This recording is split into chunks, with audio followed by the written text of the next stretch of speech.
الحمد لله نحمده ونستعينه ونستغفره ونؤمن به ونتوكل عليه ونعوذ بالله من شرور أنفسنا ومن سيئات أعمالنا من يهده الله فلا مضل له ومن يضلله فلا هادي له ونشهد أن لا إله إلا الله وحده لا شريك له ونشهد أن محمدا عبده ورسوله أما بعد فأعوذ بالله من الشيطان الرجيم بسم الله الرحمن الرحيم إنا أنزلنا إليك الكتاب بالحق لتحكم بين الناس بما أرادك الله صدق الله مولانا العظيم وصدق رسوله النبي الأمين المتين الكريم ونحن على ذلك لمن الشاهدين والشاكرين والحمد لله رب العالمين. آئیے ہم اور آپ مل کر نہایت ہی ادب و احترام کے ساتھ گنبد خضرا کے جانب لگا کر درود پاک پڑھیں. اللہم صلی علی سیدنا مولانا محمد وبارک وسلم صلاۃ و سلاما علیک یا رسول اللہ صلی اللہ تعالی علیہ وسلم. واہ کیا جود و کرم ہے شہ بطحا تیرا، نہیں سنتا ہی نہیں مانگنے والا تیرا. فرش والے تیری شوکت کا علو کیا جانے، خوش روا عرش پہ اڑتا ہے فریرا تیرا. خوش روا عرش پہ اڑتا ہے فریرا تیرا. اور میں تو مالک ہی کہوں گا کہ ہو مالک کے حبیب، یعنی محبوب محب میں نہیں میرا تیرا. حضرات محترم، آئیے ہم اور آپ مل کر حصول برکت کے لیے درود پاک پھر سے پڑھیں. اللہم صلی علی سیدنا و مولانا محمد وبارک وسلم صلاۃ و سلاما علیک یا رسول اللہ صلی اللہ تعالی علیہ وسلم. خطبہ مسنہ کے بعد جس آیت کریمہ کی تلاوت کرنے کا شرف حاصل کیا، اللہ تبارک و تعالی قرآن مجید فرقان حمید میں ارشاد فرماتا ہے، 5واں پارہ سورہ نساء آیت نمبر 105 میں کہ اِنَّا أَنزَلْنَا إِلَيْكَ الْكِتَابَ بِالْحَقِّ لِتَحْكُمَ بَيْنَ النَّاسِ بِمَا أَرَاكَ اللَّهُ، کہ اے میرے پیارے محبوب صلی اللہ تعالی علیہ وسلم، ہم نے تجھ پر یہ کتاب اس لیے نازل کی ہے کہ تو لوگوں میں اپنے خدا کے عطا کیے ہوئے اختیارات سے فیصلہ کرو. اور قرآن و حدیث گواہ ہے کہ اللہ تعالیٰ نے اپنے پیارے محبوب صلی اللہ تعالی علیہ وسلم کو ساری کائنات کے لیے قاضی، حاکم اعلیٰ اور مختار دو عالم بنا کر بھیجا ہے. خدا تعالیٰ کی عطا کیے ہوئے اختیارات و کمالات کے بدولت علیہ وسلم نے کبھی انگلی کے اشارے سے آسمان پر چاند کو توڑا اور کبھی ڈوبے ہوئے سورج کو واپس موڑا، کبھی سیاہ فام چہرے کو اپنے دست مبارک سے بدر منیر فرما دیا، اور کبھی کسی کو اپنی زبان حق و ترجمان سے جنت کا مژدہ سنایا ہے. 9 پارہ سورہ اعراف آیت نمبر 157 میں ہے، وَيُحِلُّ لَهُمُ الطَّيِّبَاتِ وَيُحَرِّمُ عَلَيْهِمُ الْخَبَائِثَ. اور میرے پیارے محبوب پاک صلی اللہ تعالی علیہ وسلم کی شان تو یہ ہے کہ وہ مسلمانوں کے لیے پاک اور ستھری چیزوں کو حلال اور گندی اور ناپاک چیزوں کو حرام کرتا ہے. سبحان اللہ. مدینے والے مصطفیٰ صلی اللہ تعالی علیہ وسلم کے حاکم اعلیٰ اور مختار دو عالم ہونے کی اس سے بڑھ کر اور کیا دلیل ہو سکتی ہے کہ خدا تعالی نے حضور صلی اللہ تعالی علیہ وسلم کو یہ اختیار دیا ہے کہ اے میرے پیارے محبوب پاک، جس چیز کو چاہے حلال کر دیں، جس چیز کو چاہے حرام کر دیں۔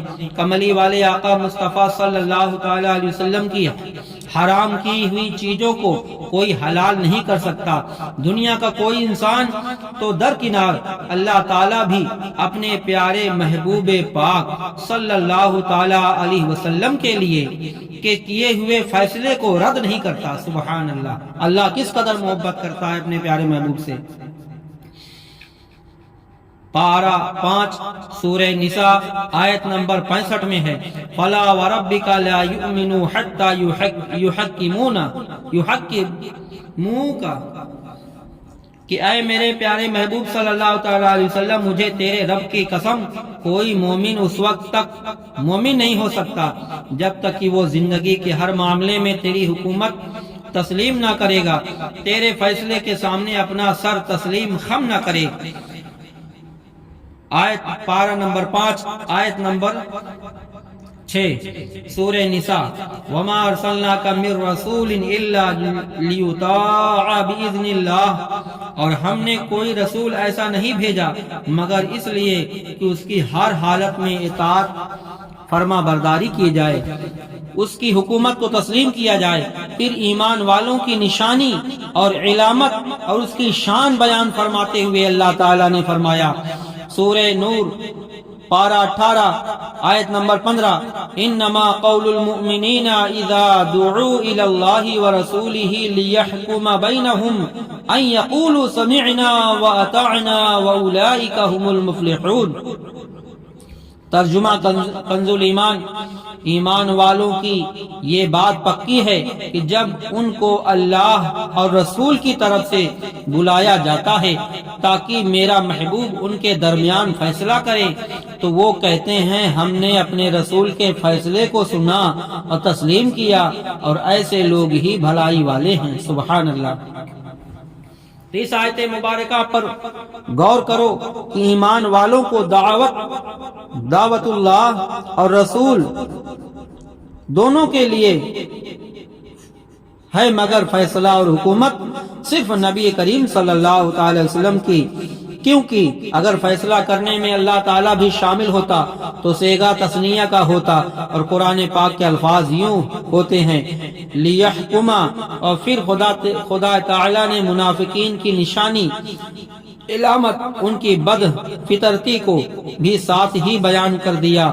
18 پارہ سورہ نور آیت نمبر 48 میں کہ وَإِذَا دُعُوا إِلَى اللَّهِ وَرَسُولِهِ لِيَحْكُمَ بَيْنَهُمْ إِذَا فَرِيقٌ مِّنْهُمْ مُعْرِضُونَ، اور جب ان کو بلایا جاتا ہے اللہ اس کے رسول کی طرف کہ میرا رسول ان میں فیصلہ کرے تو ایک فرقے والے منہ موڑ لیتے ہیں، اور آج بھی وہ فرقہ موجود ہے، وہ ہے دیوبندی ملا کا فرقہ۔ جب ان کو کہا جاتا ہے کہ آؤ اس چیز کی طرف جو اللہ تعالیٰ نے نازل کی ہے، اس کے رسول کی طرف، رأیت المنافقین یصدونک عنک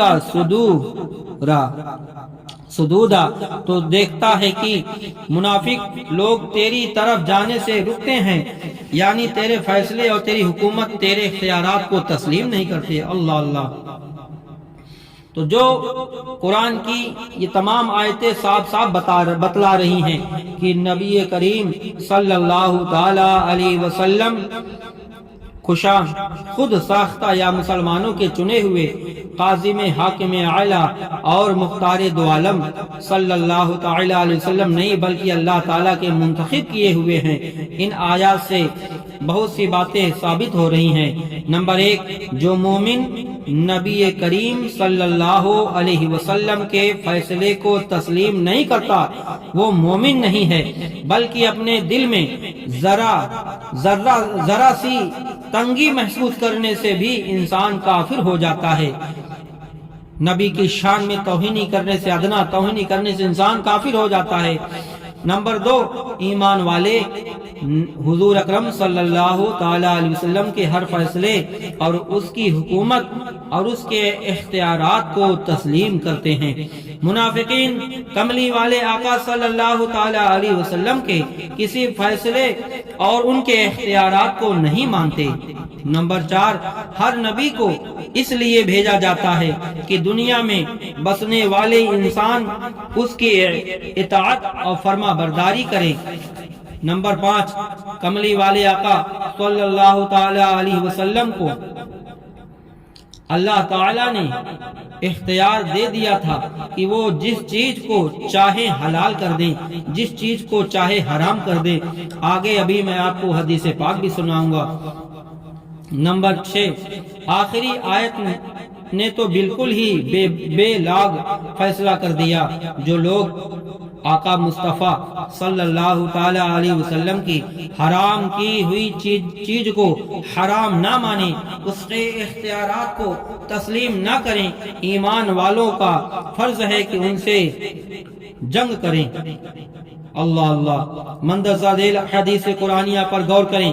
کملی والے آقا مصطفیٰ جناب محمد رسول اللہ صلی اللہ تعالی علیہ وسلم کو اللہ تعالیٰ کے عطا کیے ہوئے کمالات و اختیارات اور آپ کی حکومت دو جہاں کو دیکھو، اور دیوبندی ملا کے عقیدے پر بھی غور کر کے قارئین اکرام خود ہی فیصلہ کریں کہ بخاری شریف جلد اول صفحہ نمبر 259، مشکات شریف صفحہ نمبر 176، حضرت ابو ہریرہ رضی اللہ تعالیٰ عنہ فرماتے ہیں کہ نبی کریم صلی اللہ تعالیٰ علیہ وسلم کی خدمت اقدس میں ایک آدمی حاضر ہوا اور اس نے عرض کیا، یا رسول اللہ صلی اللہ تعالی علیہ وسلم، میں ہلاک ہو گیا۔ حضور صلی اللہ تعالی علیہ وسلم نے فرمایا، تجھے کس شے نے ہلاک کیا ہے؟ تو اس نے عرض کیا، وقعت علی امراتی وانا صائم، کہ میں روزے کی حالت میں تھا، کہ میں اپنے بیوی سے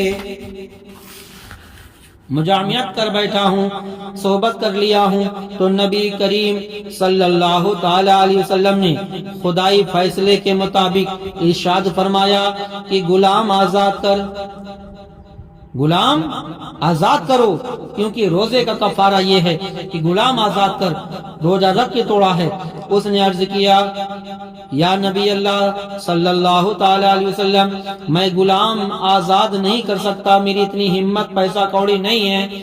پھر حضور اکرم صلی اللہ تعالی علیہ وسلم نے فرمایا، 2 مہینے کے متواتر روزے رکھو لگاتار۔ اس نے عرض کیا، یا رسول اللہ، میں یہ بھی نہیں کر سکتا۔ تو مدینے والے مصطفیٰ صلی اللہ تعالی علیہ وسلم نے فرمایا کہ 60 مسکینوں کو کھانا کھلا دے تو تیرا کفارہ ادا ہو جائے گا۔ اس صحابی رسول نے عرض کیا، یا رسول اللہ صلی اللہ تعالی علیہ وسلم، میں تو خود مسکین ہوں۔ نبی کریم صلی اللہ تعالی علیہ وسلم نے فرمایا، بیٹھ جا۔ تھوڑی دیر کے بعد ایک ٹوکرا کھجوروں کا آیا، تو مصطفیٰ صلی اللہ تعالی علیہ وسلم آقا نے فرمایا، این السائل، وہ سوال کرنے والا کہاں ہے؟ تو اس نے عرض کی، میں حاضر ہوں۔ نبی کریم صلی اللہ تعالی علیہ وسلم نے فرمایا، دیکھ، فرمایا یہ کھجور کا ٹوکرا اٹھا لے اور مدینہ منورہ کے غریبوں میں تقسیم کر دے، تیرا کفارہ ادا ہو جائے گا۔ فقال الرجل علی فقر منی، یا رسول اللہ صلی اللہ تعالی علیہ وسلم، مدینہ منورہ میں مجھ سے زیادہ غریب، فقیر اور مسکین کون ہو سکتا ہے؟ تو مدینے والے آقا صلی اللہ تعالی علیہ وسلم مسکرائے اور فرمایا، اطعمہ اہلک، جا اپنے بچوں کو کھلا دے، تیرا کفارہ ادا ہو جائے گا۔ سبحان اللہ، غور کرو، کہاں خدائی فیصلہ کہ 60 کی یعنی غلام آزاد کرے، یا 60 روزے رکھے، 2 مہینے کا روزہ رکھے، یا 60 مسکینوں کو کھانا کھلائے، ایسی صورت میں غلام آزاد کرے یا پھر 2 مہینے کے روزے رکھے یا 60 مسکینوں کو کھانا کھلائے، تب روزے کا کفارہ ادا ہو جائے گا۔ اور کہا اور غلام آزاد کرے یا پھر 2 مہینے، کہا مختار دو عالم صلی اللہ تعالی علیہ وسلم کا یہ فیصلہ کہ چند کھجوریں اپنے بچوں کو کھلا دے، تو حق تو یہ تھا کہ اللہ تعالیٰ فوراً حکم دیتا کہ اے میرے پیارے محبوب صلی اللہ تعالی علیہ وسلم، صلی اللہ تعالی علیہ وسلم، اپنی طرف سے فیصلہ کون کرے گا کہ میرے پیارے محبوب میرے فیصلے کے علاوہ وہ اپنی طرف سے فیصلہ کرنے والا تو کون ہے؟ اللہ اللہ اللہ تعالیٰ کہہ سکتا ہے، اللہ تعالیٰ یہ کہہ دیتا اپنے پیارے محبوب سے کہ جس چیز کو میں نے مقرر کیا ہے اس کے خلاف کیسے بات کر رہے ہیں؟ مگر اللہ تعالیٰ کس قدر محبت کرتا ہے، کس قدر محبت کرتا ہے کہ اللہ تعالیٰ خود فیصلہ کر دیا کہ اے میرے پیارے محبوب صلی اللہ تعالی علیہ وسلم، جو تیرے کیے ہوئے فیصلے کو نہیں مانتا وہ مومن ہی نہیں۔ مدینے والے مصطفیٰ صلی اللہ تعالی علیہ وسلم اس فیصلے پر اللہ تعالیٰ کی خاموشی اس بات کی دلیل ہے کہ مصطفیٰ کا فیصلہ خدا کا فیصلہ ہوتا ہے۔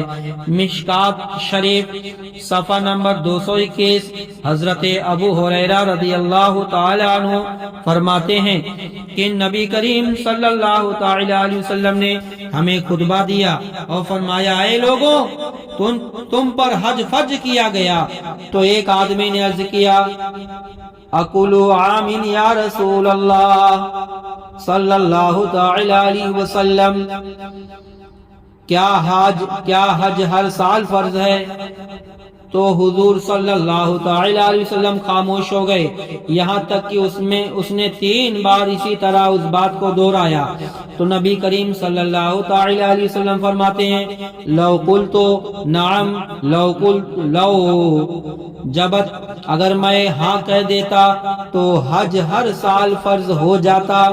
غور کرو، مدینے والے آقا صلی اللہ تعالی علیہ وسلم کی حکومت 2 جہان اور آپ کے مختار دو عالم ہونے کی اس سے بڑھ کر اور کیا دلیل ہو سکتی ہے کہ مدینے میں آقا صلی اللہ تعالی علیہ وسلم، مدینے والے آقا اگر کسی چیز کے متعلق انکار کر دیں تو خدا بھی اقرار نہیں کرتا، اگر کسی چیز کے متعلق ہاں کہہ دیں خدا بھی اس کو رد نہیں کرتا۔ تو جس نبی پاک کی زبان سے نکلی ہوئی ہر بات شریعت کا قانون بن جائے، جس نبی پاک صلی اللہ علیہ وسلم کے انکار میں جہنم اور جس کے اقرار میں جنت ہو، جس کی انگلی کے ایک اشارے سے آسمان پر چاند پھٹ جائے اور ڈوبا ہوا سورج واپس لوٹ آئے، اس نبی کو بے اختیار اور ایک کمزور بشر انسان سمجھنا کفر نہیں تو اور کیا ہے؟ اللہ اللہ۔ تو مذکورہ بالا تصریحات سے معلوم ہوا کہ اللہ تعالیٰ کی طرف سے امر و نہیں، حرام و حلال صرف نہ ہی صحیح نہیں، صرف وہی نہیں جو قرآن پاک میں بیان ہوئے ہیں، بلکہ کچھ نبی کریم صلی اللہ علیہ وسلم نے حرام و حلال قرار دیا ہے۔ جس چیز کا حضور صلی اللہ علیہ وسلم نے حکم فرمایا یا جس چیز سے منع کیا وہ بھی اللہ کے دیے ہوئے اختیارات سے ہیں، اور اس لیے وہ بھی قانون خداوندی کا ایک حصہ ہے۔ بخاری شریف جلد اول صفحہ نمبر 51، مشکات شریف صفحہ نمبر 527، حضرت مالک بن صعصعہ، حضرت ابو ذر، حضرت انس، حضرت عبداللہ بن مسعود، حضرت ابو ہریرہ رضی اللہ تعالی عنہم فرماتے ہیں نبی کریم صلی اللہ تعالی علیہ وسلم نے معراج پاک کا واقعہ بیان کرتے ہوئے فرمایا کہ جب میں ذات خداوندی کو لامکا کے چلمن میں دیکھ کر واپس لوٹا تو فرضت علی الصلاۃ 50 صلاۃ کل یوم، کہ مجھ پر ہر دن 50 نمازیں فرض کی گئی۔ فرجعت فمررت علی موسیٰ علیہ السلام، میں واپس لوٹا تو موسیٰ علیہ السلام نے پوچھا کہ اللہ تعالیٰ نے تیری امت پر کیا فرض کیا؟ تو میں نے کہا 50 نمازیں۔ تو حضرت موسیٰ علیہ السلام نے کہا تیری امت سے اتنی نمازیں نہیں پڑھی جائیں گی، فرجع الی ربک فاسألہ تخفیف، اس لیے واپس اللہ تعالی کے پاس جاؤ اور فاسألہ لتخفیف، کہ اللہ تعالیٰ کے پاس جاؤ کچھ کم کروا لو۔ پس میں پھر دربار خداوندی میں حاضر ہوا، اللہ تعالیٰ نے 10 کم کر دیے، 40 کا حکم دیا۔ کملی والے آقا نے فرمایا میں پھر موسیٰ علیہ السلام کے پاس سے گزر ہوا تو گزرا، انہوں نے وہی کہا جو پہلے کہا تھا۔ پھر دربار الوہیت میں حاضر ہوا، اے اللہ ہماری امت اتنی نمازیں ادا نہ کر سکے گی، لہٰذا اے میرے مولا، اے میرے مالک کم کر دے۔ یہاں تک کہ میں آخری بار گیا تو میرے آقا فرماتے میں کئی بار گیا تو فَأُمِرْتُ بِخَمْسِينَ صَلَاةٍ كُلَّ يَوْمٍ، پھر ہر دن میں 5 نمازوں کا حکم دیا گیا کہ اے میرے پیارے محبوب جاؤ، آپ کی امت 50 نہیں 5 وقت کی نماز پڑھے گی۔ حضرت موسیٰ علیہ السلام نے پھر کہا ابھی بہت ہے، خدا کے پاس جاؤ، لیکن میں نے کہا مجھے اللہ کے پاس بار بار جاتے ہوئے حیا آتی ہے۔ حضرت موسیٰ کے وسیلے سے مدد کے قربان جاؤ کہ اس گناہگار امت کے لیے کتنی آسانی کر دی، وہ تو نبی رحمت صلی اللہ تعالی علیہ وسلم نے مناسب نہ سمجھا، ورنہ اگر ایک پھیرا لگ جاتا تو نماز وضو سے بھی چھٹی مل جاتی۔ اللہ اکبر۔ امام الانبیاء صلی اللہ علیہ وسلم کی حکومت اور سید المرسلین صلی اللہ علیہ وسلم کے مختار دو عالم ہونے پر غور کرو کہ نمازیں 50 فرض ہوئے، اور اب ہم کملی والے آقا صلی اللہ علیہ وسلم کے اختیارات کے بدولت پڑھتے ہیں 5۔ تو جس کا یہ عقیدہ ہو نبی کچھ نہیں کر سکتا، نبی کو کوئی پاور نہیں، تو وہ نمازیں 50 پڑھے۔ اگر 5 نماز پڑھتا ہے تو پھر میرے کملی والے آقا صلی اللہ علیہ وسلم کو صاحب اختیار نبی تسلیم کر لیں۔ اور یہاں بعد انتقال موسیٰ علیہ السلام مدد فرما رہے ہیں امت محمدیہ کی مدد فرمائی۔ کیا یہ بدنیتی ہے؟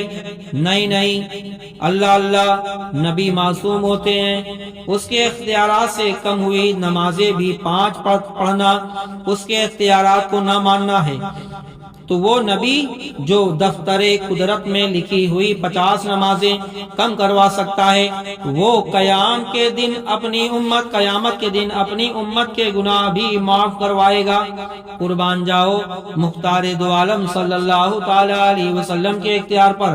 عارف رومی فرماتے ہیں مثنوی شریف میں کہ مدینہ منورہ کے باہر مسلمانوں کا ایک قافلہ آ کر ٹھہرا اور ان سے پانی ختم ہو گیا۔ وہ سب جا کر نبی کریم صلی اللہ تعالی علیہ وسلم کو جب پتا چلا تو نبی کریم صلی اللہ تعالی علیہ وسلم وہاں تشریف لے گئے تو قافلے والوں نے پانی نہ ملنے کی شکایت کی۔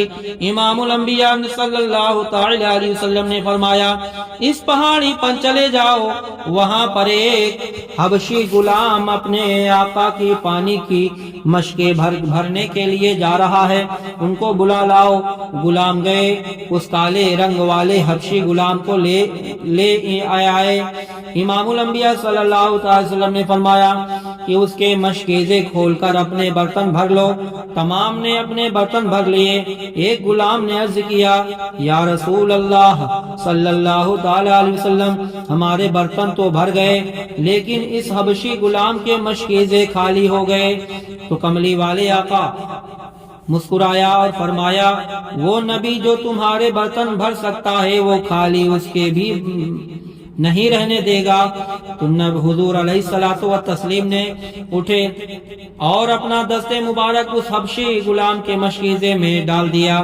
پھر کیا کہا؟ نبی کریم صلی اللہ تعالی علیہ وسلم کی مقدس انگلیوں سے پانی کے فوارے بہ نکلے۔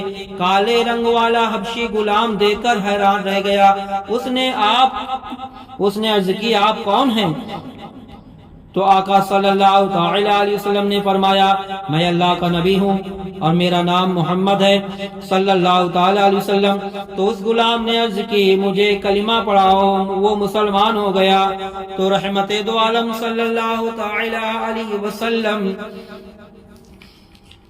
نے فرمایا مجھ سے جو دل چاہے مانگ لے۔ میرے آقا نے اس حبشی غلام سے کہا مانگ لے جو تیرا دل چاہے۔ اس نے عرض کیا یا رسول اللہ صلی اللہ تعالی علیہ وسلم میں دنیا نہیں مانگتا، تخت و تاج نہیں مانگتا، مجھے سونے اور چاندی کے خزانوں کی ضرورت نہیں۔ تو آقا صلی اللہ تعالی علیہ وسلم نے فرمایا پھر کیا مانگتا ہے؟ عرض کی میں کالا ہوں مجھے گورا کر دو، میں سیاہ ہوں مجھے سفید کر دو، میں بدصورت ہوں مجھے خوبصورت کر دو۔ عارف رومی علیہ رحمہ فرماتے ہیں مصطفیٰ دستے مبارک بر رخش کی کملی والے آقا نے اپنے دستے مبارک اس کے سیاہ چہرے پر پھیرا تو اس کی کیفیت یہ ہو گئی کہ یوسف شدہ در جمال دور کمال و در کمال، یوسف ثانی بن گیا، اس کا سیاہ چہرہ بدر منیر کی طرح چمکنے لگا۔ غور کرو تمام نسل انسانی کی شکلیں، صورتیں، مورتیں سب اللہ تعالیٰ ہی کی بنائی ہوئی ہیں، اور وہ خود فرماتا ہے هو الذی یصورکم فی الارحام کیف یشاء، اللہ تعالیٰ کی وہ ذات ہے جو تمہاری صورتیں تمہاری ماؤں کے پیٹوں میں بناتا ہے جیسے کہ وہ چاہے۔ یہ گورے اور کالے، سیاہ اور سفید، یہ بدصورت خوبصورت سب اسی کے بنائے ہوئے ہیں۔ جس کو چاہے کالا بنا دے، کوئی دوسرا اس کو گورا نہیں بنا سکتا۔ جس کی وہ بدصورت بنا دے، کوئی اسے خوبصورت نہیں بنا سکتا۔ لیکن اس نے اپنے محبوب پاک صلی اللہ تعالی علیہ وسلم کو یہ اختیار دیا ہے کہ جسے کالا بنا دو اسے گورا بنا سکتا ہوں، جسے کالا بنا دوں تو اے میرے پیارے محبوب تم اسے گورا بنا سکتے ہو، میں جس کو بدصورت بنا دوں تو اسے خوبصورت بنا سکتا ہے۔ مشکات شریف صفحہ نمبر 84 میں 84 صفحہ نمبر پیج نمبر 84 کی حضرت ربیعہ بن کعب نبی کریم صلی اللہ تعالی علیہ وسلم کو وضو کروایا کرتے تھے۔ ایک دن کملی والے آقا صلی اللہ تعالی علیہ وسلم کی رحمت جوش میں آ گئی اور حضور علیہ السلام نے اپنے وضو کرانے والے غلام سے فرمایا سل ربیہ، مانگ جو مانگتا ہے۔ یہاں یہ بات قابل غور ہے کہ نبی کریم علیہ الصلوۃ والتسلیم نے کسی چیز کا نام نہیں لیا بلکہ مطلقاً فرما دیا، کوئی قید نہیں لگائی، چاہے جو مانگ لے، جو مانگتا ہے مانگ لے۔ اس نے عرض کیا یا رسول اللہ صلی اللہ تعالی علیہ وسلم میری تمنا یہ ہے کہ قیامت کے دن میں آپ کے ساتھ جنت میں جاؤں۔ حضور علیہ السلام نے فرمایا او لو غیر ذالک، کہ یہ تو کیا مانگا، مطلب تو بھی مخلوق اور جنت بھی مخلوق ہو کر مخلوق کی تمنا کرتا ہے، مجھ سے مخلوق ہو کر خالق کو مانگتا، کیونکہ جنت تو ماں کے قدموں کے نیچے ہے۔ غور کرو کملی والے آقا صلی اللہ تعالی علیہ وسلم کا جنت پر اختیار اور قبضہ نہ ہوتا تو وہ کسی ایسی چیز کا وعدہ کیسے کر سکتے تھے جو ان کے قبضے اختیار میں نہیں تھی۔ تو حضور علیہ السلام کا اس غلام سے جنت کا وعدہ کرنا اس بات کی دلیل ہے کہ حضور علیہ السلام کو خدا تعالیٰ کی طرف سے یہ اختیار دیا گیا ہے کہ وہ جس کو چاہے اپنے ساتھ جنت میں لے جائیں۔ شاعر کہتا ہے تجھ سے تجھی کو مانگ کر تجھ سے تجھے کو مانگ کر مانگ لی ساری کائنات، مجھ سا کوئی گدا نہیں، تجھ سا کوئی شاہ نہیں۔ بلا تشبیہ و مثال، اگر کوئی جاگیردار درود پاک پڑھ لے، اللہم صلی علی سیدنا مولانا محمد وبارک وسلم، صلاۃ و سلاما علیک یا رسول اللہ صلی اللہ تعالی علیہ وسلم۔ اگر کوئی جاگیردار اپنی ساری جاگیر کا کسی منشی کو مختار عام بنا دے تو کسی کو کوئی حق نہیں کہ اس جاگیردار پر اعتراض کرے کہ تم نے فلاں شخص کو اپنی جاگیر کا مختار عام کیوں کر دیا، اور نہ ہی کسی کو یہ حق ہے کوئی شخص اس منشی پر اس کے مختار عام ہونے پر اعتراض کرے۔ تو اگر خدا تعالی نے اپنی ساری کائنات کا اپنے کملی والے محبوب صلی اللہ تعالی علیہ وسلم کو مختار عام بنا دیا تو پھر دیوبندی، وہابی، چکڑالوی اور خارجی رافضی ملا کو کوئی حق نہیں کہ وہ خدا پر اعتراض کرے یا امام الانبیاء کے مختار عام ہونے پر اعتراض کرے۔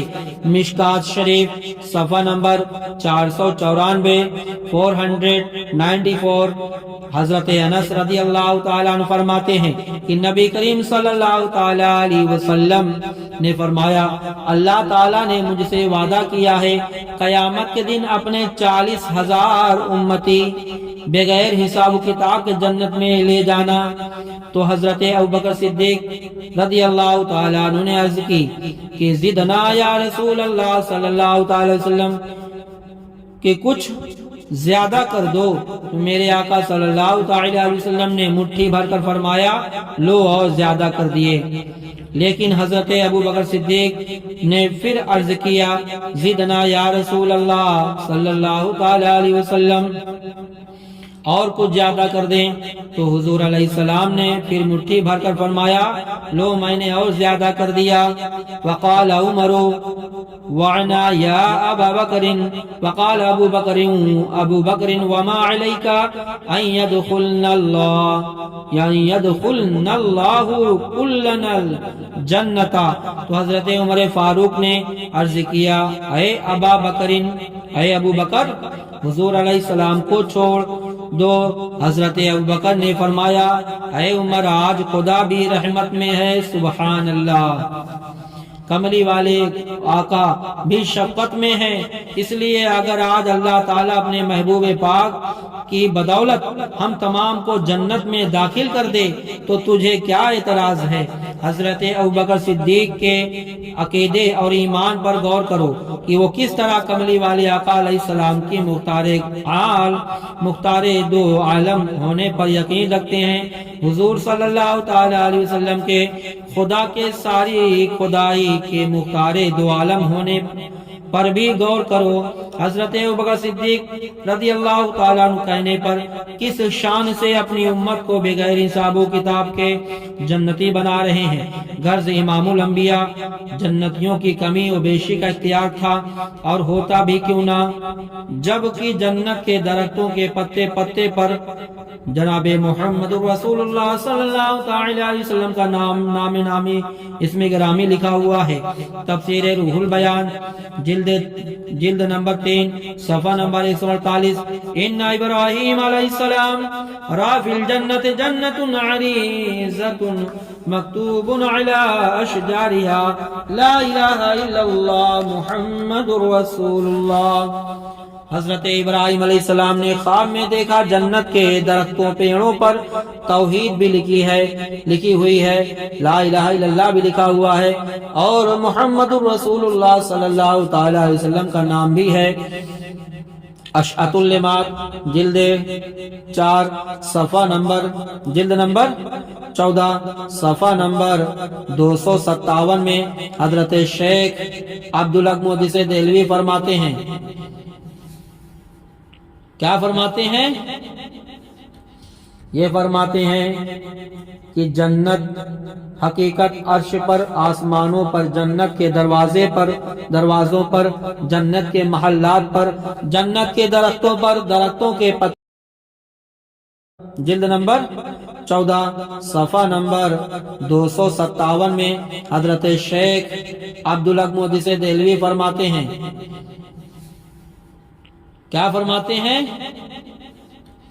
یہ فرماتے ہیں کہ جنت حقیقت عرش پر، آسمانوں پر، جنت کے دروازوں پر، جنت کے محلات پر، جنت کے درختوں پر، درختوں کے پتے پر، حوروں کے سینوں پر اور فرشتوں کی آنکھوں پر آقا صلی اللہ تعالی علیہ وسلم کا اسم پاک لکھا ہوا ہے۔ اب آپ روزمرہ صبح و شام دیکھتے ہیں کسی کو کوٹھی پر لکھا ہوتا ہے حاجی منزل، کسی بنگلے پر لکھا ہوتا ہے شیخ منزل، کسی مکان پر لکھا ہوتا ہے شہباز منزل، کسی پر لکھا ہوتا ہے چشتی آستانہ، کسی جگہ لکھا ہوتا ہے ممتاز کا کاشانہ، کسی مکان پر لکھا ہوتا ہے ملکے بصیرہ، اور کسی پر، ہر آدمی اپنے مکان پر، اپنی کوٹھی، اپنے بنگلے پر اپنا نام لکھوا دیتا ہے۔ اب کوئی اس سے پوچھے کہ تم نے اپنے مکانوں پر اپنے نام کیوں لکھوا لیے ہیں؟ وہ کہیں گے ہم اس مکان کے مالک و مختار ہیں۔ تو جنت کے دروازوں پر، عرش کے پایوں پر، درختوں کے پتے پر، لوح و قلم پر کملی والے آقا صلی اللہ تعالی علیہ وسلم کا اگر نام پاک لکھا ہوا ہے تو اس کا مطلب سوائے اس کے اور کیا ہو سکتا ہے کہ شہنشاہ کون و مکان صلی اللہ تعالی علیہ وسلم ان مقامات کے مالک و مختار ہیں۔ اگر ممتاز منزل کا یہی مطلب سمجھا جاتا تو ممتاز اس مکان کا مالک و مختار ہے، تو محمد صلی اللہ تعالی علیہ وسلم منزل کا بھی یہی مطلب لیا جاتا ہے کہ حضور علیہ السلام اس کے مالک و مختار ہیں۔ پھر منزل والے کو اختیار ہے جس کو چاہے اندر آنے دے، کیونکہ وہ اپنے اس مکان کا مالک و مختار ہے۔ بلا تشبیہ ہو مثال، جب آقا صلی اللہ تعالی علیہ وسلم جنت کے مالک و مختار ہیں تو پھر ان کو حق ہے جس کو چاہے اندر آنے جانے دیں، جس کو چاہے اندر جانے دیں، جس کو چاہے نہ جانے دیں، مگر خیال رہے کوئی بھی اپنے دشمن بے ادب اور گستاخ کو اپنے مکان میں داخل ہونے کی اجازت نہیں دیتا، تو آقا صلی اللہ تعالی علیہ وسلم بھی اپنے دشمنوں، بے ادبوں اور گستاخوں کو جنت میں داخل نہیں ہونے دیں گے۔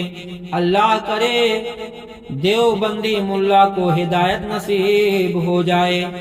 آپ بازار سے کوئی برتن خرید کر اس پر اپنا نام لکھوا لیتے ہیں، اس لیے کہ دیکھنے والا سمجھے کہ اس برتن کو بنانے والا کوئی اور ہے اور مالک میں ہوں۔ عرش پر کملی والے کا نام، جنت کے دروازوں پر آقا صلی اللہ تعالی علیہ وسلم کا نام، حوروں کے سینوں پر آقا صلی اللہ تعالی علیہ وسلم کا نام، اور جنت کے محلات پر آقا صلی اللہ تعالی وسلم کا نام، اس لیے کہ خدا تعالی کو بتانا یہ ہے، اے دنیا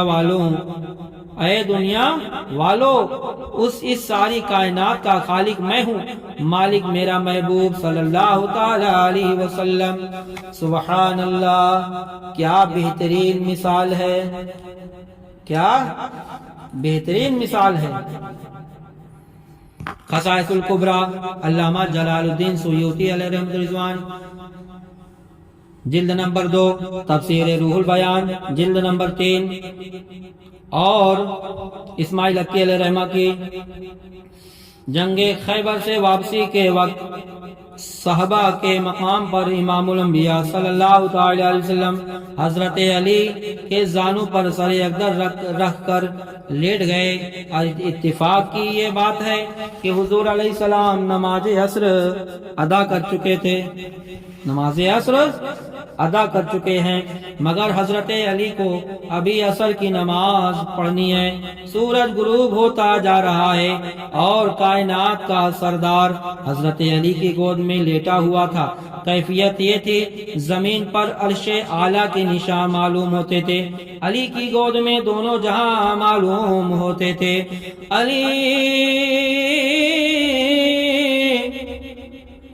زمین پر عرش اعلیٰ کے نشان معلوم ہوتے ہیں، علی کی گود میں دونوں جہاں معلوم ہوتے ہیں۔ سبحان اللہ۔ حضرت علی کے سامنے دو مسئلے آ گئے، ایک خدا کی عبادت، دوسرا مصطفیٰ کی اطاعت۔ اگر دیوبندی ملا ہوتا تو آقا صلی اللہ تعالی علیہ وسلم کو اپنے مثل سمجھتے ہوئے حضور علیہ السلام کو جگا کر نماز پڑھ لیتا، مگر وہ تھا علی جس کا عقیدہ یہ تھا کہ در مصطفیٰ پہ جبیں رکھی تو اندیادی ہاتف غیب نے، تو ندادی ہاتف غیب نے، تیرے وہ بھی سجدے ادا ہوئے جو قضا کیے تھے نماز میں۔ نمازیں گر قضا ہو پھر ادا ہو، نگاہوں کی قضائیں کب ادا ہوں۔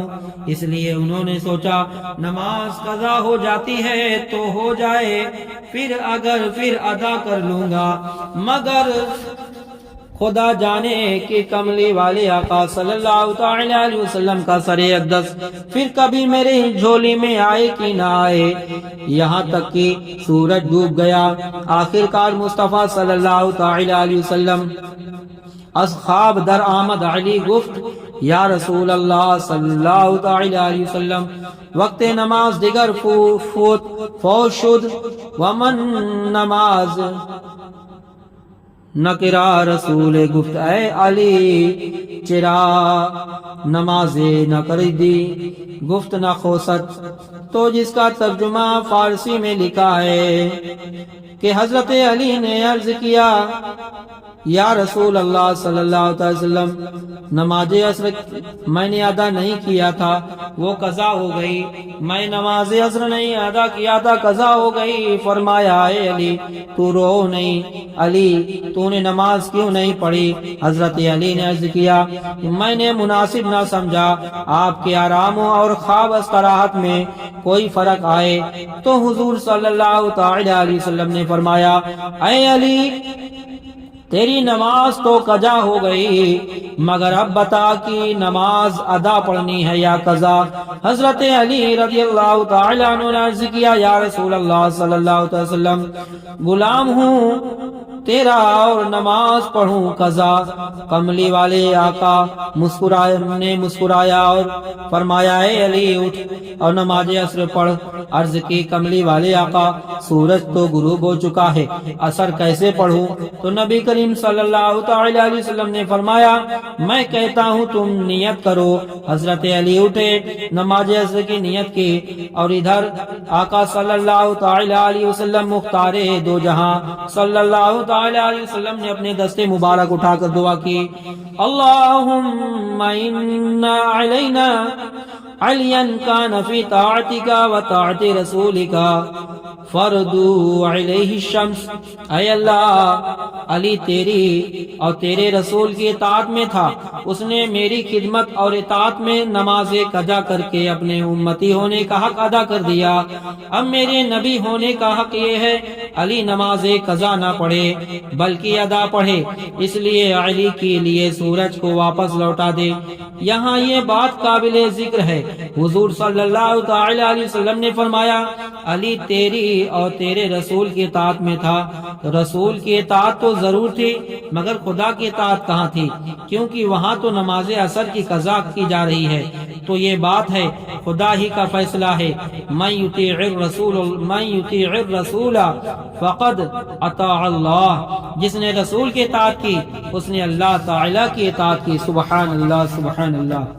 درود پاک پڑھنے، اللہم صلی علی سیدنا مولانا محمد وبارک وسلم، صلاۃ و سلاما علیک یا رسول اللہ صلی اللہ تعالی علیہ وسلم۔ مسلم شریف جلد دوم صفحہ نمبر 415، 416، 417۔ مشکاہ شریف صفحہ نمبر 533۔ حضرت جابر رضی اللہ تعالی فرماتے ہیں، ایک دن میں نبی کریم صلی اللہ تعالی علیہ وسلم کے ہمراہ باہر گیا، ساتھ میں میرے ہاتھ میں لوٹا تھا۔ ایک چٹیل میدان میں پہنچے جہاں کہیں بھی سایہ نہیں تھا۔ اللہ اللہ۔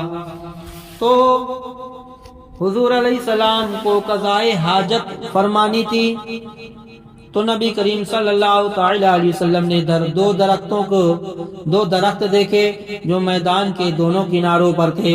پھر پس کملی والے آقا علیہ السلام ایک درخت کے پاس گئے اور اس درخت کی شاخ کو پکڑ کر فرمایا، انقاد علی بإذن اللہ، فانقادت معه کلب لبیرا قال بعیر المخشوص الذی یصانعی قاعدہ، کہ اللہ کے حکم سے میرے ساتھ چل۔ تو وہ درخت اس طرح حضور علیہ السلام صلی اللہ علیہ وسلم کے ساتھ چل رہا تھا جیسے کہ اونٹ کی ناک میں نکیل ہوتی ہے۔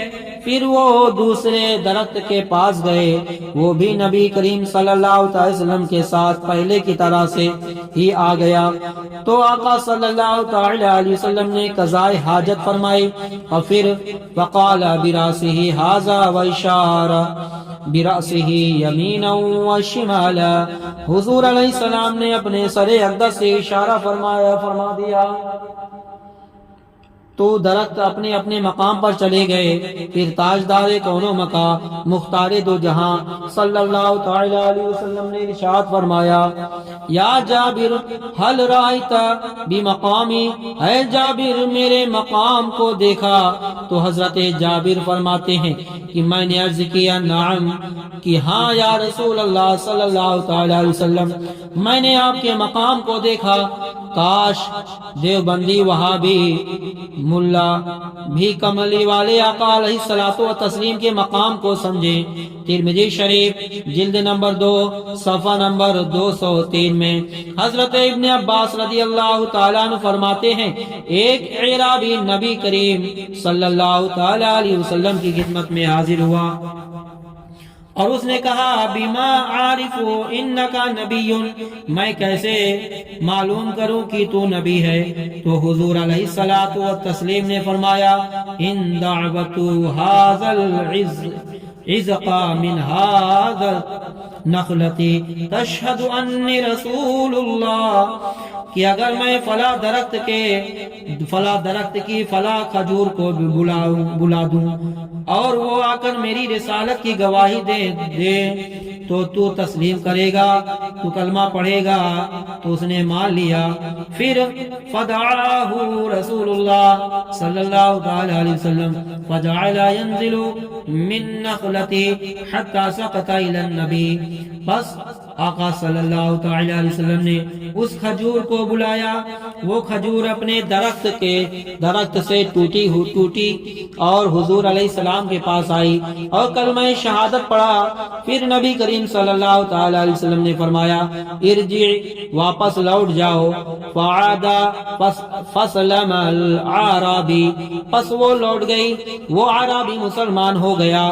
وہ نبی جس کے حکم سے آسمان پر چاند پھٹ جائے جس کے حکم سے ڈوبا ہوا سورج واپس لوٹ آئے، جس کے حکم سے پیڑ پودے درخت اپنی جڑوں سے اکھڑ جائیں، جس کے حکم سے کھجوریں ٹوٹ کر اور کلمہ شہادت پڑھ کر واپس ٹہنی میں جا کر جڑ جائیں، جس نبی کو اللہ تعالیٰ کے عطا کی ہوئی اختیارات سے 50 نمازیں کم ہو کر 5 رہ جائیں، جس نبی کو یہ کلی اختیار ہو کہ جس کو چاہے جنت میں داخلہ دے دیں، جس کو چاہے نہ ہونے دیں، جس نبی کے قبضہ و اختیار میں دو جہاں کی ہر چیز اس نبی کو مجبور اور محض بے کمال بے اختیار عاجز والا لاچار سمجھنا کفر نہیں تو اور کیا ہے۔ شیخ عبدالحق محدث دہلوی فرماتے ہیں کہ نبی کریم صلی اللہ تعالی علیہ وسلم کو یہ حق ہے اور اختیار ہے کہ شریعت کے بعض احکام کسی کے لیے مخصوص کر دیں، بعض احکام کسی پر فرض کر دیں۔ سبحان اللہ۔ درود پاک پڑھ لیں۔ اللہم صلی علی سیدنا مولانا محمد وبارک وسلم صلاۃ و سلاما علیک یا رسول اللہ صلی اللہ تعالی علیہ وسلم۔ امت مرحومہ کے شفیق صلی اللہ تعالی علیہ وسلم 3 بار خاموش رہے۔ مشکات شریف صفحہ نمبر 221، حج فرض ہو تو زبان مصطفیٰ سے اعلان ہوا، یا ایھا الناس قد فرض علیکم الحج، یا لوگو تم پر حج فرض کیا گیا۔ تو ایک غلام نے عرض کیا، یا رسول اللہ صلی اللہ علیہ وسلم، عقل و عامن، کیا ہر سال حج فرض ہے؟ امت مرحومہ کے شفیق رسول اللہ صلی اللہ علیہ وسلم 3 بار خاموش رہے، پھر فرمایا، لو قلت نعم لو وجبت، اگر میں ہاں کہہ دیتا تو ہر سال فرض ہو جاتا۔ سبحان اللہ۔ میرے آقا صلی اللہ تعالی علیہ وسلم کی شان ارفع و اعلیٰ ہے کہ مشکات شریف صفحہ نمبر 568 میں، ترمذی شریف جلد نمبر 2 صفحہ نمبر 227 میں، مسلم شریف جلد نمبر 2 صفحہ نمبر 290 میں، حضرت علی المرتضی رضی اللہ تعالی عنہ نے ابو جہل کی بیٹی سے نکاح کرنے کا ارادہ کیا تو والی دو جہاں صلی اللہ تعالی علیہ وسلم نے ممبر پاک پر کھڑے ہو کر خطبہ ارشاد فرمایا، میں کسی حلال کو حرام اور کسی حرام کو حلال نہیں کر سکتا، ولیکن واللہ لا تجمعوا بنت رسول اللہ و بنت عدو اللہ مکانا واحدا ابدا، لیکن اللہ کی قسم، اللہ کے رسول کی بیٹی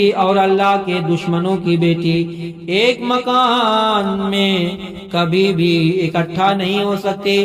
مطلب یہ ہوا، میری بیٹی لگتے جگر حضرت فاطمہ الزہرا رضی اللہ تعالی عنہا کی موجودگی میں اے علی، اللہ کے دشمن یعنی ابو جہل کی بیٹی سے نکاح نہیں کر سکتا۔ حالانکہ قرآن پاک میں اللہ تعالیٰ کا نکاح کے متعلق فیصلہ یہ ہے، فَانْكِحُوا مَا طَابَ لَكُم مِّن نِّسَاءِ مَثْنَىٰ وَثُلَاثَ وَرُبَاعَ، ایک مسلمان ایک وقت میں 4 بیویاں رکھ سکتا ہے۔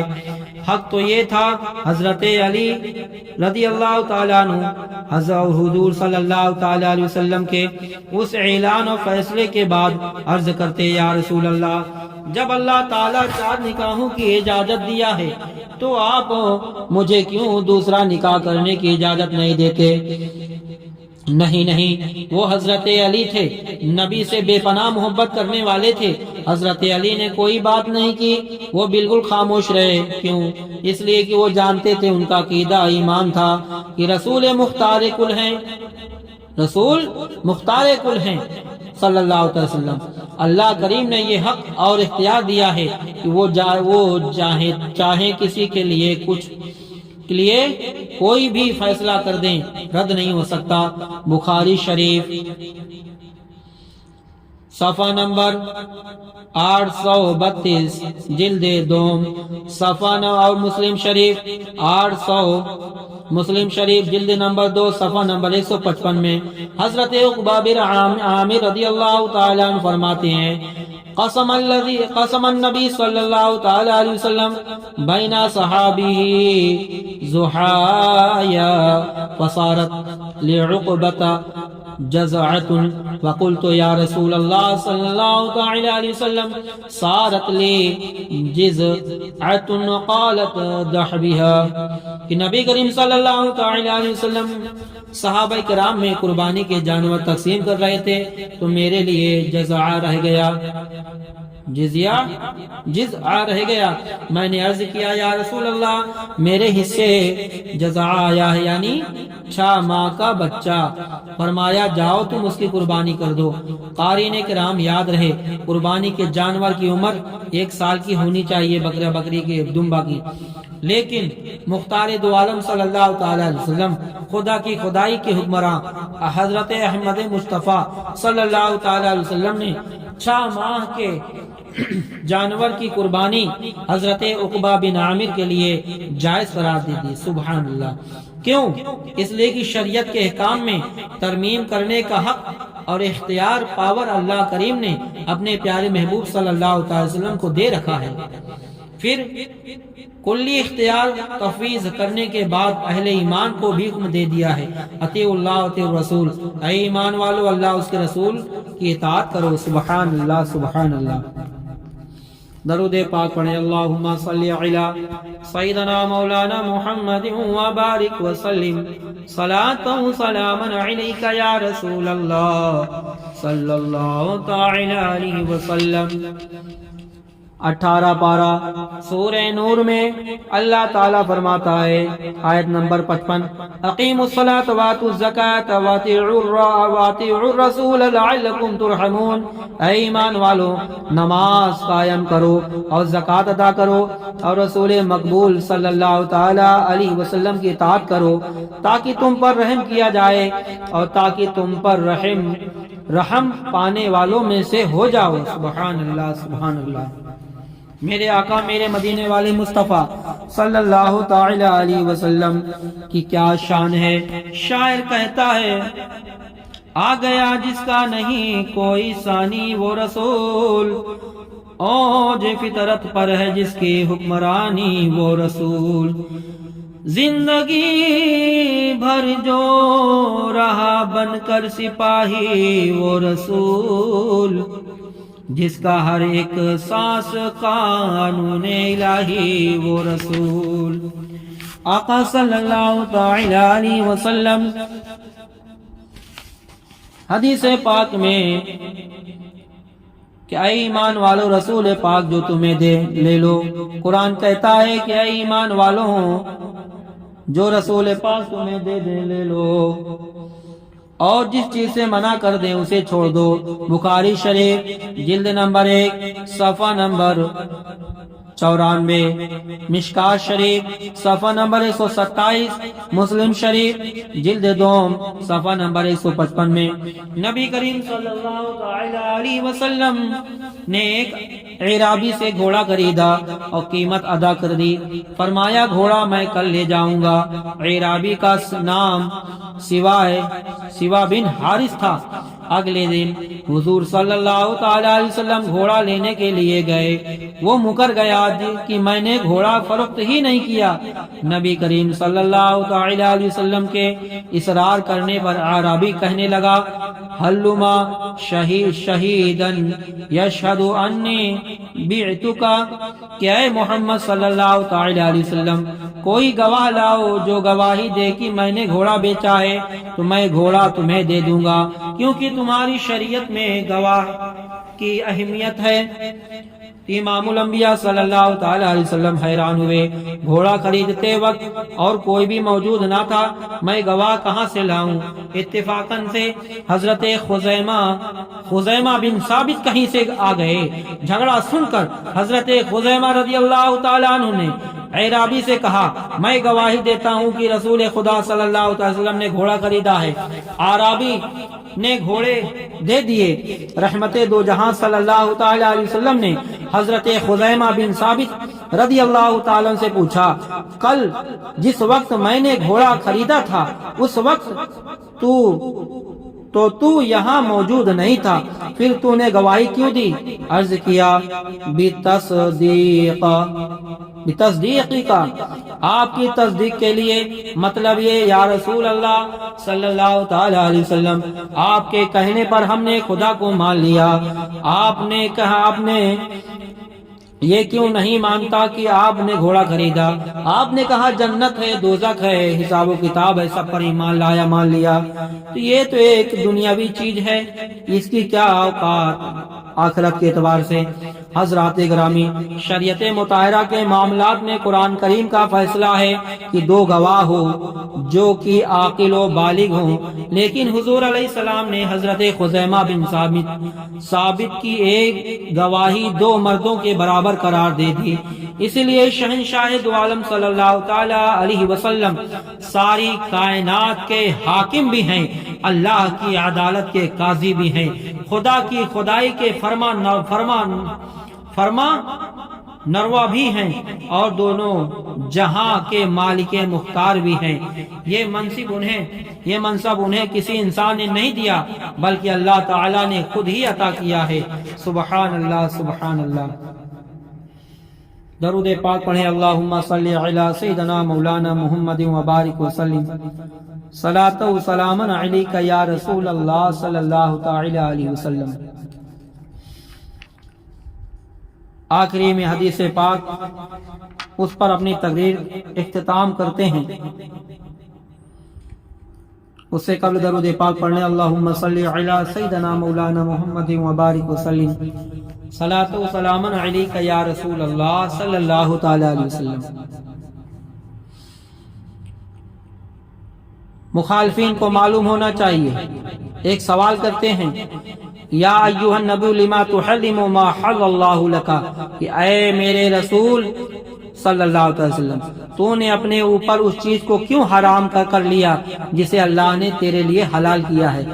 اس آیت سے ثابت ہوتا ہے کہ نبی کریم صلی اللہ تعالی علیہ وسلم کو کسی چیز کے حلال و حرام کرنے کا کوئی اختیار نہیں۔ یہ نبی سے دشمنی رکھنے والوں نے سوال کیا، جو نبی کو مجبور مانتے ہیں معاذ اللہ، تو اس کا جواب اہل سنت والجماعت کے عالموں نے دیا۔ مخالفین کو معلوم ہونا چاہیے کہ تفویض احکام کا مطلب یہ ہے غیر منصوص احکام میں اشیاء طیبہ کو حلال، اشیاء خبیثہ کو حرام قرار دیا جائے، نہ یہ کہ اللہ تعالیٰ کے حرام کیے ہوئے کو حلال، حلال کیے ہوئے کو حرام کیا جائے، کیونکہ ایسا تو کفر ہے۔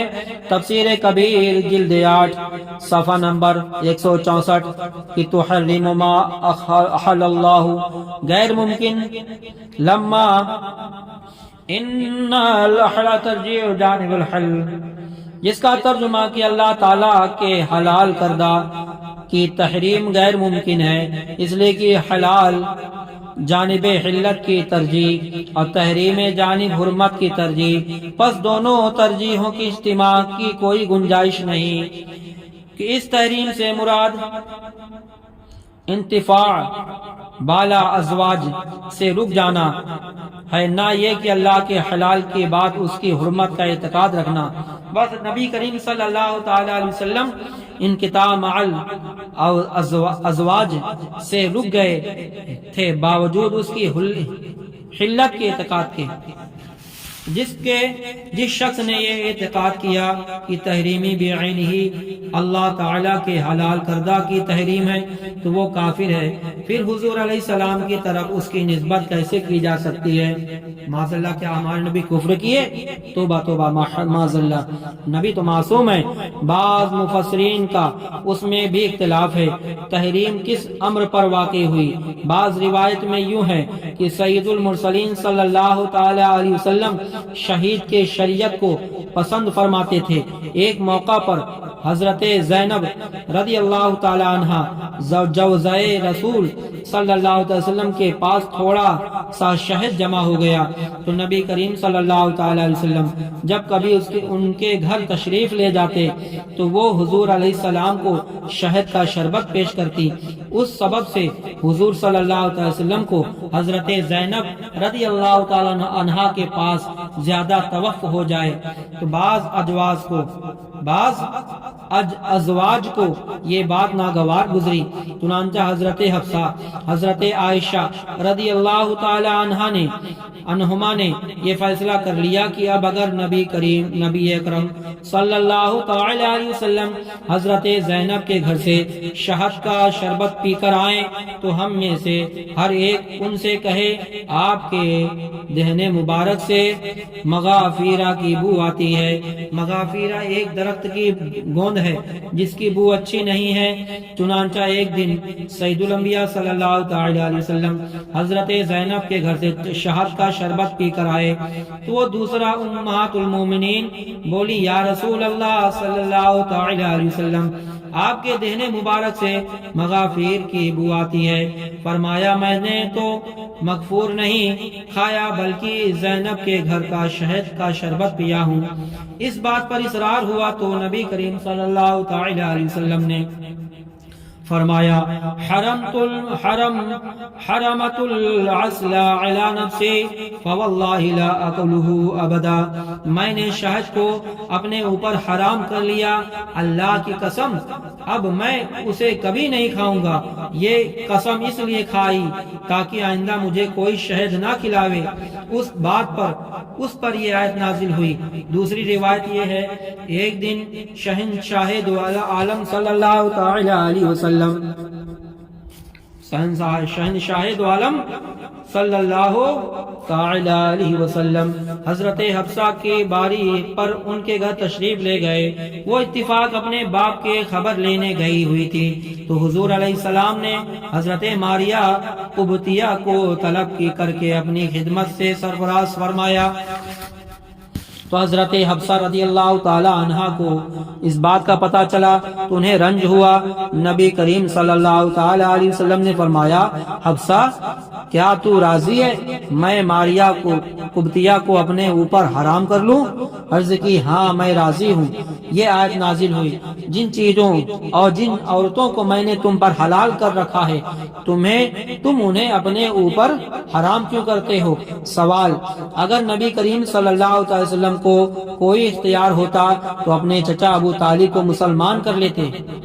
اس کا جواب گمراہ لوگ سوال کرتے ہیں اگر حضور پاور والے تھے اختیار والے تھے تو اپنے چچا کو ایمان لا لیتے، مگر ان کے چچا ابو طالب ایمان نہیں لائے۔ تو جواب سنیے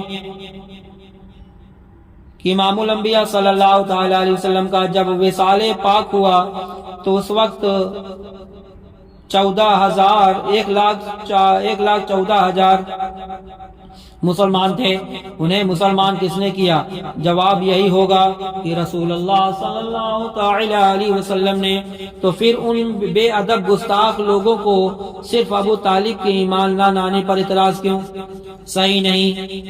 تسلی و اطمینان قلب و وضاحت تشریح کے لیے فیصلہ آباد کہ اردو بازار پنجابی کے شاعر جناب سائم چشتی کی کتاب ایمان ابو طالب کا مطالعہ کریں۔ ان لوگوں کو ابو طالب کے ایمان پر اعتراض ہے لیکن ابو لہب کے متعلق کچھ نہیں کہتے۔ مطلب یہ کیوں نہیں کہتے کہ نبی کو اختیار ہوتا تو ابو طالب کو مسلمان کرتے، حالانکہ وہ بھی تو چچا تھے۔ کیوں؟ اس لیے کہ ان گستاخ لوگوں کو خاندان نبوت سے دشمنی ہے۔ اللہ اللہ، میرے آقا کی بدولت ہی ابو طالب کو جہنمیوں میں سب سے ہلکا عذاب دیا جائے گا۔ وہ ہلکا عذاب کیا ہے؟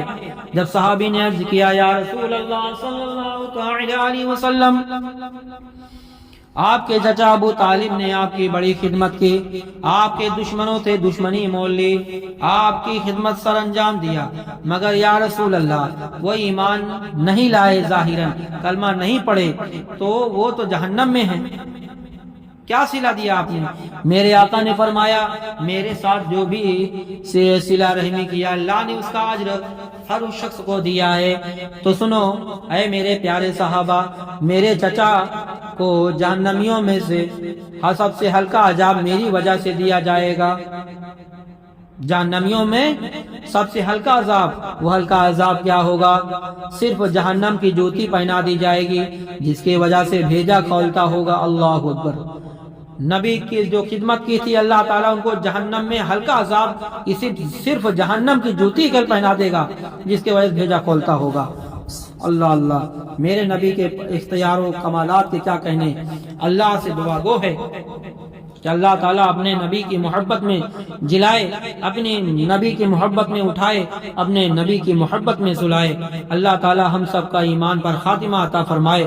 وآخر دعوانا الحمدللہ رب العالمین۔ السلام علیکم ورحمۃ اللہ وبرکاتہ۔ پھول چنے شاد رہیں، باغ باغ جاتا ہوں میں، گلشن تیرا آباد رہے۔